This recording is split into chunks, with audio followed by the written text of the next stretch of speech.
Sincere greetings and warm welcome to DS English. This is Deepmala Sharma और आज की इस वीडियो में हम क्लास 11th के स्टूडेंट्स के लिए उनके चैप्टर दी एड्रेस, जो कि उनकी बुक स्नैपशॉट्स में से लिया हुआ है, के एमसीक्यूज डिस्कस करने वाले हैं। इससे पहले अगर आपने मेरी एक्सप्लेनेटरी वीडियो इस चैप्टर पर और साथ के साथ एनसीईआरटी क्वेश्चन आंसर्स वाली वीडियो को अब तक नहीं देखा है तो आप उन दोनों वीडियोस को भी जरूर देख लेना। लिंक उन दोनों वीडियोस के आपको मेरे चैनल पर और इस वीडियो के डिस्क्रिप्शन बॉक्स में भी मिल जाएंगे। तो चलिए स्टार्ट करते हैं। Come to the first question, how did Mrs Dorling treat the author when the author visited her. तो मिसेस डोरलिंग ऑथर को कैसे ट्रीट करती हैं जब वो उनसे मिलने के लिए जाती हैं? The answer is cold and inhospitable, कि वो उनकी ओर ज्यादा ध्यान भी नहीं देती और उनका कोई भी स्वागत नहीं करती। Come to the second question. Her face gave absolutely no sign of recognition. Who is her? उनके फेस पर किसी भी तरह के पहचानने के निशान दिखाई नहीं दे रहे थे। तो यहाँ पर हर जो है यानी किन के फेस पर हर किन के लिए आया है? Answer is Mrs Dorling. Third question, in what attire did the author find Mrs Dorling. जब ऑथर मिसेस डोरलिंग से मिलने के लिए उनके घर गई तो मिसेस डोरलिंग ने क्या पहना हुआ था? Answer is option A, author's mother's green knitted cardigan. Mrs Dorling ने ऑथर की मदर का ग्रीन निटेड कार्डिगन पहना हुआ था। Fourth question, I thought that no one had come back, why does Mrs Dorling say this. Mrs Dorling कहती हैं कि उन्हें ऐसा लगा कि कोई भी वापस नहीं आया। ओके, जैसे युद्ध हुआ था, युद्ध के बाद कोई भी वापस नहीं आया, तो ऐसा मिसेस डोरलिंग ने क्यों कहा? Answer is option C, because she thought everyone in the protagonist family were dead. क्योंकि उनको ऐसा लगा कि जो ऑथर है उनकी फैमिली में हर कोई जो है उसकी डेथ हो गई है, कोई भी नहीं बचा है। Come to the fifth question, what was the address that the author's mother wanted her to remember. वो एड्रेस क्या था जो कि ऑथर की मदर चाहती थी कि वो याद रखें?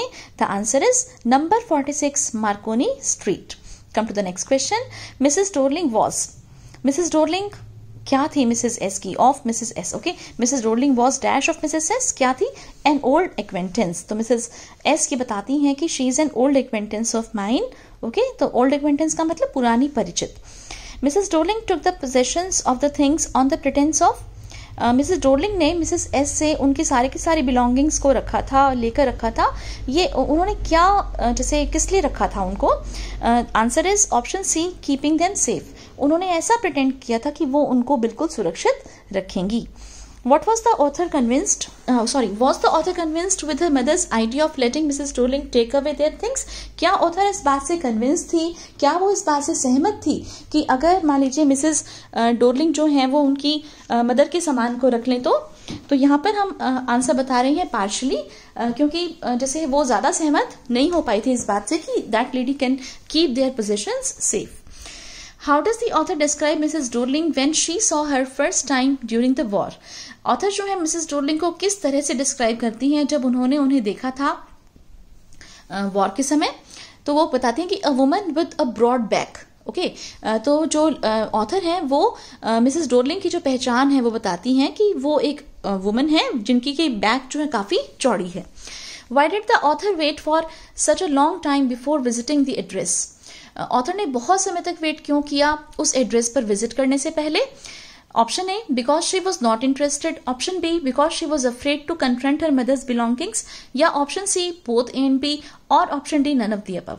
तो यहाँ पर हमें पता है कि ऑथर का पहली बात तो यह कि कोई ज्यादा इंटरेस्ट भी नहीं था उन चीजों में, और दूसरा जो है वो इस बात से बहुत ज्यादा डर रही थी कि वो किस तरह से फेस करेगी अपनी मदर की बिलोंगिंग्स को। तो यहाँ पर option C, both A and B is the right answer. Come to question number 11, Why had the author come to visit Mrs. Dorling? Author जो है वो मिसेस डोरलिंग से मिलने के लिए क्यों आई थी? Option is answer is option A, because Mrs Dorling had belongings of author's mother, क्योंकि वो मिसेस डोरलिंग से अपनी मदर की बिलोंगिंग्स को वापस लेना चाहती थी। Next question, who opened the door upon the author second visit to Mrs Dorling's house. जब second time author Mrs Dorling के घर पर उनसे मिलने के लिए गई तो इस बार दरवाजा किसने खोला? तो हमें पता ही है कि the door was open by Mrs Dorling's daughter, Mrs Dorling की बेटी ने। Unlike Mrs Dorling, her daughter was dash towards the author. जैसे कि मिसेस डोरलिंग ने बहुत ही कोल्ड और इनहॉस्पिटेबल बिहेवियर किया था ऑथर से, लेकिन जो डॉटर थी उसका बिहेवियर कैसा था? She was hospitable. Option C is right here.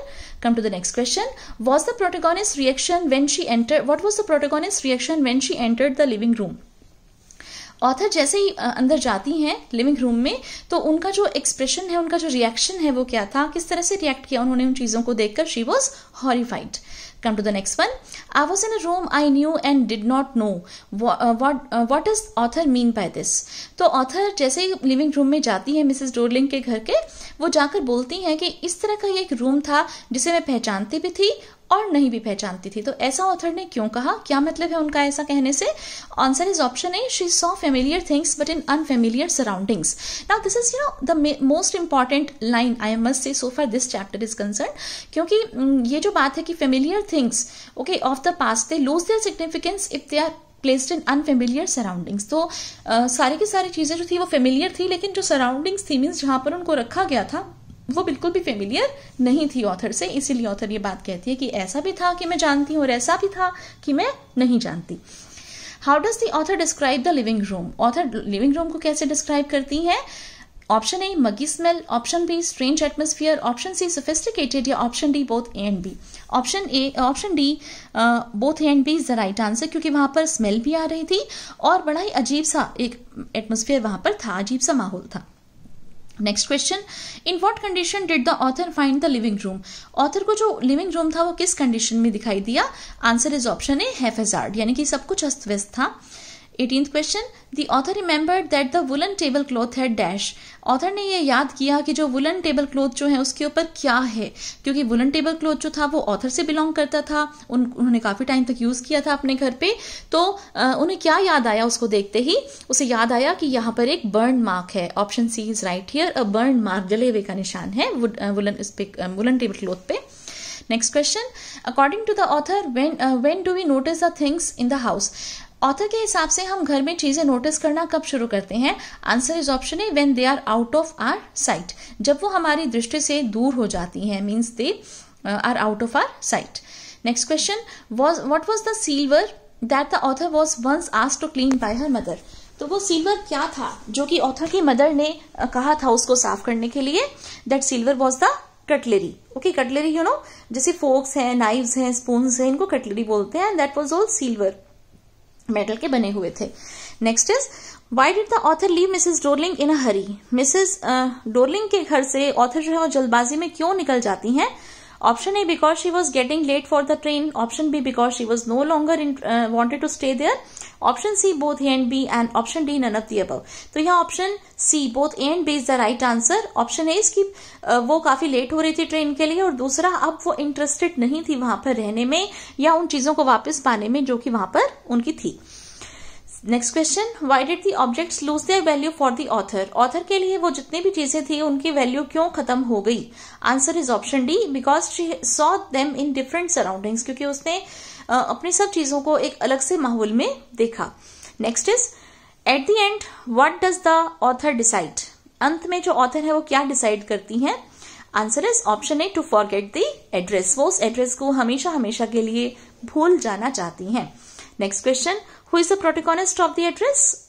इस कहानी का जो मेन जो कैरेक्टर है वो कौन है जिसके चारों ओर ये कहानी घूम रही है? Yes, that is Mrs S daughter. Next is, the author had come to visit Mrs Dorling dash the war. Author जो है वो मिसेस डोरलिंग से मिलने के लिए कब आती हैं? वॉर के. Yes, C option is right here, after the war she comes to visit Mrs Dorling. Next is, what was the very first out of her mother's possessions that the protagonist could recognize? ऐसी कौन सी चीज है जो सबसे पहले जो Mrs S की daughter है वो देखती हैं, पहचान लेती हैं? That is green knitted cardigan. Next question, in total how many times did the author visit the given address? अब कुल मिला के जो ऑथर है वो कितनी बार उस एड्रेस को विजिट करती है? शी विजिट्स इट ट्वाइस, 2 बार जाती हैं. एक बार तो मिसेस डोरलिंग गेट खोलती हैं, उन्हें पहचानने से मना कर देती हैं, वो अंदर भी नहीं बुलाती और वो अंदर भी नहीं जा पाती. सेकंड टाइम वो फिर से कोशिश करती है कि क्या पता इस बार कुछ हो जाए, और इस बार मिसेस डोरलिंग की डॉटर गेट खोलती हैं और वो अंदर जा पाती हैं. Who is the author of the address? बहुत इंपॉर्टेंट क्वेश्चन है. कौन है ऑथर द एड्रेस के? जी हाँ, answer is Marga Pinko. Next question, after reading the address how would you describe Mrs Dorling? तो मिसेस डोरलिंग का नेचर आपको कैसा लगा द एड्रेस स्टोरी पढ़ने के बाद? Option A materialistic, option B selfish, option C opportunist, या option D all of the above. तो स्टोरी पढ़ने पर हमें ऐसा लगता है कि she is materialistic, she is selfish and she is opportunist as well. तो तीनों ही ऑप्शंस यहाँ पर राइट है, hence option D all of the above is the right answer. What message does the address talk about, क्या message जो है the address में जिसके बारे में बात की गई है? Option C human predicament of war, की वॉर का इंसानों के ऊपर, मानव जाति के ऊपर क्या फर्क पड़ता है, क्या प्रभाव पड़ता है, इस बारे में ये लेसन बात कर रहा है। Thanks for watching this video and if you have not yet subscribe to my channel please subscribe it and see you in the next video. Bye bye.